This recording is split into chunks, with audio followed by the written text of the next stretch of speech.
roughly 24 hours since the launch of Highguard. And if you look online, you'd think that this is maybe the worst game to ever be released. The Steam reviews are absolutely brutal, every take on social media is flaming the game, and the general consensus is that the game is going to be dead by the end of the week. But after spending several hours with the game, I don't think the story is quite that simple.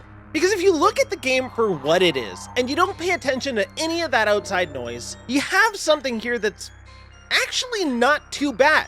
And I know right now we are in a landscape where if you have a game that's not too bad, you basically have a dead game. Because right now there's just too many games to play. It feels like almost every day there's a brand new game that's coming out that's trying to get you to pull away from the current game that you're playing and invest time in their game instead. And the only way to actually do that is if you release a product that's so good that you can't resist playing it. Now, I'm not trying to say that Highguard is this secretly incredible game and that you really do need to give it a chance to really understand what it's trying to do, but I am also saying that you do kind of need to give it a chance to understand what it's trying to do. And the key word here being trying. Because I don't think that right now Highguard actually has it figured out. I think that they have a core gameplay loop that actually feels solid, but it's surrounded by a few layers of absolute crap. So today, I want to talk about what Highguard actually gets right, where it completely misses the mark, and why the general reaction to it says more about the players than the actual game itself. So if you don't know, Highguard was revealed at the Game Awards, and it was the final game shown, which is usually the showpiece, the one last thing that absolutely blows your mind and makes the entire show worth it. And when people saw the reveal for Highguard, I don't think anybody had that reaction. Except for Geoff Keighley, who has been basically the main guy hyping up this game since the reveal. And the only reason why the game had that reveal at the end there was because Geoff Keighley liked it so much. You see, originally the developers of the game made this trailer just to be a hype trailer, to let people know that there's this new game coming out from some of the devs of Apex, some of the devs of Titanfall, and that they're basically working on a new style of PvP shooter. Geoff took it into his own hands and said, I want this to be the game that ends it. I want this to be the game that ends it all because it's so good and everybody needs to feast their eyes on it and everybody needs to play it because it's got a brand new gameplay loop that's gonna blow everybody away. The problem is, in that trailer, they didn't really explain that. And I think people got it into their head that this game is gonna be different than what it actually is. Because what it actually is a 3v3 mix of a variety of different game modes all mashed into one, and it kinda doesn't land any of them. It's a little bit Capture the Flag, it's a little bit King of the Hill, it's a little bit Battle Royale, it's a little bit Rainbow Six Siege, and it's a little bit MOBA, in kind of the smallest way possible for each of those things. It's like it takes bits and pieces of things that work and try and just jumble them together, and hoping for the best, honestly. But I think what they have is a few different layers that they don't really explore enough fully, so you don't really get a full enough experience, and everything kind of just feels half-baked. When this game was first shown off, and then the devs also went complete radio silence for literally like 2 months before the game came out, which is unbelievable. Revealed basically middle of December, and they didn't say a peep about it until 2 days before release. And realistically, until the day of release when they did their showcase, which is insane. Especially for a game like this where you're trying to tell people it's this new way of a shooter, it's a new way to play, it's like new modes, all these things like that. People kind of want to know what they're getting into. Because even me, I thought this was going to be like a 3v3v3v3. I thought there was going to be several teams on one map, everybody fighting for control, everybody trying to destroy each other's base. As you destroy somebody's base, their team gets eliminated, and it creates like a hectic playing field where you're bouncing between bases, reinforcing your bases, building turrets, sending out minions, you know, a crazy battlefield. What it ends up being is just 3v3 on a large map where once you like start the raid, or they call it, it's basically just attack and defend a bomb site. And it's unfortunate because I think the concept overall is cool. It's just how they went about doing it isn't that great. To explain the game a little bit better, you're essentially dropped into a map. You pick a base, you pick the layout of your base, and your enemy does the same. You're on opposite sides of a large-scale map, and you can use a mount to ride around the map. For the first 2 or so minutes of a match, you're basically going around mining ores and looking for better items that upgrade your gear. After about 2 or 3 minutes, an item spawns in the middle. It's a big sword. This is where the Capture the Flag element kicks in, and you bring it to the enemy base. When you lock it in,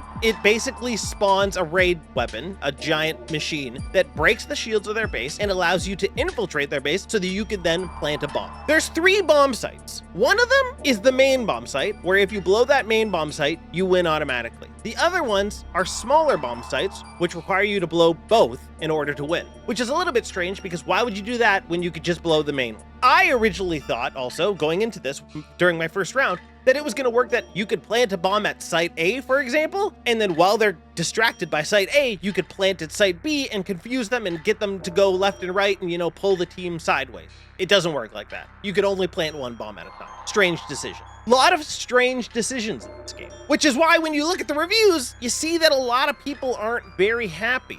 There's a lot of people here, I mean, a lot of people have played 1 hour, and yeah, that makes sense. And then there's people who are saying that the game runs poorly, and honestly, day 1, the game was running great for me. Day 2, none of the textures are loading. It's very weird. I'm having constant like pop-in with everything, and it won't go away. I've restarted, I've repaired my files, it just keeps happening. But I wanted to talk about this. Wildlight Entertainment says it wishes Highguard had been received better after the Game Awards reveal. We could have made something that did a better job of highlighting the unique loop of the game, says the CEO. You think, man?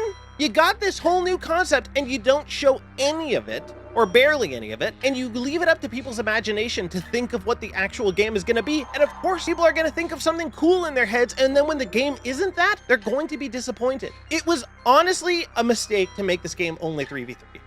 I gotta be honest, right? I think everybody would agree with that. Part of that's on us, right? We didn't put our heads in the sand, said Welch. We as a team saw the feedback. We're gamers ourselves. We're online ourselves reading the feedback. I'll stop you right there because you absolutely did put your head in the sand. Because instead of using the month and a half or so between initial reveal and release to let players know what kind of game this is going to be and to spread out a little bit of information, you said literally nothing. Literally nothing, man. This was the time to really let players know what they're going to get into when the game releases. And instead of telling them, you fucked off. Not a good call there. So of course, people take to Twitter and they're not happy. Artistically, Highguard is basically the ArtStation front page, the video game, an incestuous sludge of uninspired industry portfolio aesthetics designed for maximum mass appeal with no unique visual identity to speak of. And they're not wrong. This game has cool style, kind of, but it's also kind of really bland, and it's more of just like a mishmash of cool elements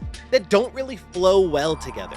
It's like they pick and choose certain things that like, this looks cool, that looks cool, that looks cool. What if we throw them together? And it just doesn't work. For example, every character has like magic, but the guns aren't magic. One of the guns is literally an AK. Where's the style and substance in that? Pirate Nation, Highguard has lost 90% of his players in less than a day. Reviews are terrible. The game is on a speedrun failure. Geoff owes us an apology. I mean, this, like, come on, man. I pulled this up to give you an example of somebody who's basically talking, I'll say out of their ass realistically. People who just want to jump on the bandwagon of hate and say that the game is a disaster. I think right now the game is not in a good place because there needs to be a lot done still to get it to where it should be or where it should have launched in. I don't think it's a bad game. I think it's a good game that needs to figure out what it's doing to let the goodness shine through the garbage, you know what I mean? I don't think Geoff owes us an apology. I think it is a fun game to play. I think the moment-to-moment gameplay of when you're actually like in the raid and you're actually fighting the other team is really nice. I think the shooting feels sometimes really great and sometimes not great. I don't know if it's based on the server or I don't know what's going on, but sometimes it feels like I'm always over-aiming and then other times it feels really nice. I think shooting on the mount is really fun. I think using the mount is fun. I think people who just want to hate the game are dumb. Legendary Drops even speaks out. Game developers, please, for fuck's sake, learn from this. This isn't a hate campaign. It's not a culture war. It's just not a good game. It wants to do so many things and ends up doing nothing. I don't think he's wrong about this part because it does want to do so many things and it ends up doing none of them really well, but I think it does have a decent foundation. I think there's the potential for the game to be in a good spot. And yeah, sure, when you look at the Steam charts, it doesn't look good, man. Oh, 17,000, it went up a little bit. I mean, that's good. But yeah, it's dropped off 75% since yesterday, which is not really great. I mean, it's still the morning. It'll probably shoot back up maybe to like 50,000 or so by the evening kind of thing. But it's not in a great spot. But I think also for what the game is, it's not Concord 2, okay? It's not, but it's almost, and that's not good. You can't sustain yourself as a multiplayer game by being a 7 out of 10. It just doesn't work. Not in the current situation that we live in when it comes to games. There are too many good games to spend your time playing than to waste your time playing a game that isn't that good. I do think the game is fun, and I think by them showing a roadmap of all the things that they want to accomplish this year by like adding ranked and adding new maps and adding new characters and stuff, that's cool. But one limited time mode in like 6 months from now, this game might have 1,000 players 6 months from now. this game might be dead 6 months from now. And it's because games like this rely on having a great first impression. It's not like Cyberpunk, where Cyberpunk built up a history of we made The Witcher 3, which to many people is the greatest RPG of all time. So when Cyberpunk comes out and is not running that great, but the foundation is excellent, people waited. Highguard came out and didn't really have a great launch. It's fun, but you actually have to spend time getting into it. You're not gonna love it in the first round. You gotta spend a few rounds getting used to how the game plays to actually enjoy it. And I think if you don't do that, you'll just fall off. And then they'll lose you as a player. Potentially forever, because new things are going to come out, new things that you're going to spend your time playing, and you'll never come back to them. So I think them releasing without the ability to be able to see the active score of like your kill and death ratio during the game, strange. The ability to not be able to toggle crouch, weird. Little things that just don't add up. It almost feels like the game is releasing in early access without telling us it's early access. And that's not a very good thing. I think they got a strong foundation. If they could build off that foundation, they could potentially make something good. It just seems like they don't have the time to do that, which is unfortunate because it's not bad. It's not a bad game. It's just not a very good one.